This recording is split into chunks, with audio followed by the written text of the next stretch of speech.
Buenas, en esta ocasión tengo una lámpara LED de estas redonditas o ovaladitas que se utilizan en la casa, se utilizan en la oficina, en las empresas, en diferentes lugares.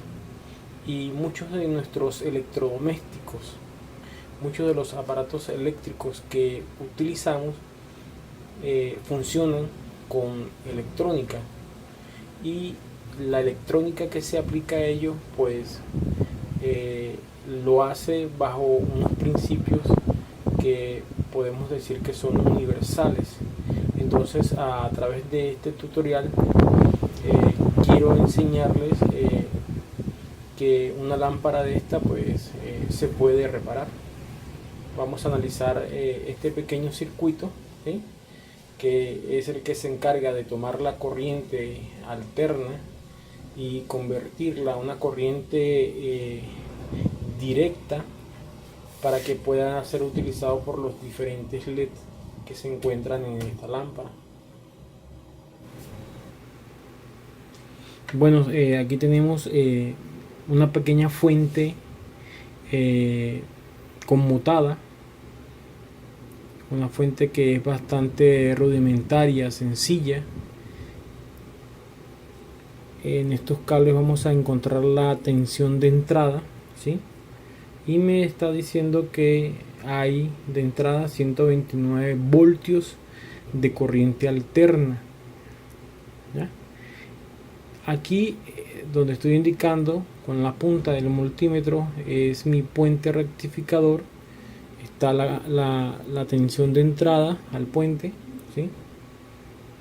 Tensión de entrada que debe ser el mismo voltaje, 129 voltios, y a la salida de el puente rectificador voy a tener corriente directa, ¿ya? Y la corriente directa que voy a tener ahí, perdón, vamos a cambiar aquí la tensión, y la corriente que voy a tener en este punto es una corriente directa. Poner un poco más acá el multímetro, una corriente directa, ¿sí?, de 126 voltios. Este capacitor debe almacenar corriente, el voltaje pico, y el voltaje pico resulta que debe estar aproximadamente en unos 169, 170 voltios, quizás un poco más o un poco menos, pero en el multímetro me está mostrando que solo hay 126.2, ahí varía un poco el voltaje, no se está llenando o almacenando el voltaje pico de la red. Y si pueden observar, este capacitor aquí se ve un poco inflado, ¿sí?, lo cual ya nos está indicando que este capacitor ha perdido su capacitancia.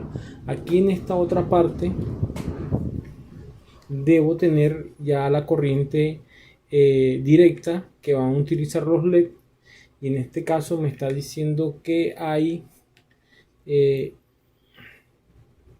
110 voltios de corriente directa. La que debe tener esta fuente debe ser la siguiente. Bueno, saqué el capacitor y para modo de prueba,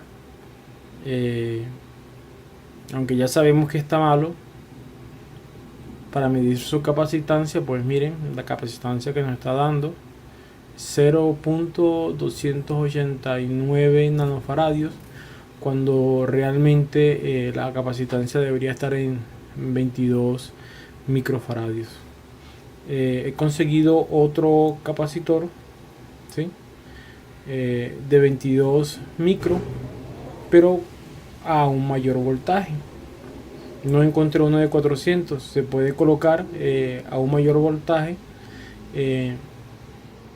siempre de acuerdo a lo que dicen los expertos, que debe respetarse la capacitancia, pero que se puede utilizar un mayor voltaje y que no hay problema en eso. Entonces voy a medir este que tengo acá y vamos a mirar cuánto me está dando. Dice que está en circuito abierto.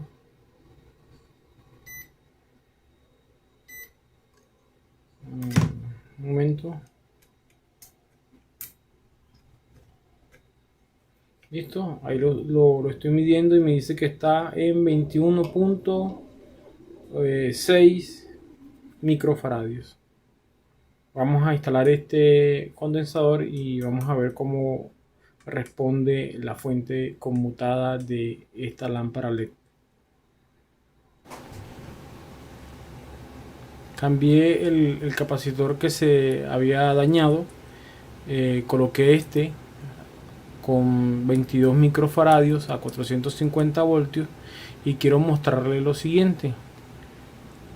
La tensión que tengo en este punto son de 180 voltios DC, ¿sí? De corriente directa, y a la salida hacia los LED tengo una tensión de aproximadamente, dice 174 175 voltios DC. Pero ¿qué pasa cuando yo prendo mi lámpara? ¿Sí? La lámpara nos quedó funcionando. Primero que todo, voy a medir ahora el voltaje. El voltaje DC varía igualmente aquí en este otro punto, porque la fuente está switchando. ¿Ya? Hay un consumo de voltaje, de corriente, y como pueden ver, la reparación nos quedó bien. Hay lámparas de estas que son recuperables, y lo que uno invierte pues es básicamente es un dinero muy poco, y se le puede seguir dando utilidad. Y otra cosa que quiero resaltar es que los principios que rigen a la electrónica, o muchos de los principios que rigen a la electrónica de los aparatos que nosotros normalmente utilizamos como electrodomésticos y algunos otros aparatos eléctricos, quizás en la oficina, se rigen bajo los mismos principios y son aplicables a lavadoras, a tarjetas de lavadoras, a tarjetas de neveras, de aires acondicionados, y también, como pueden observar, a esta lámpara LED que funciona con una fuente switchada, ¿sí? O conmutada,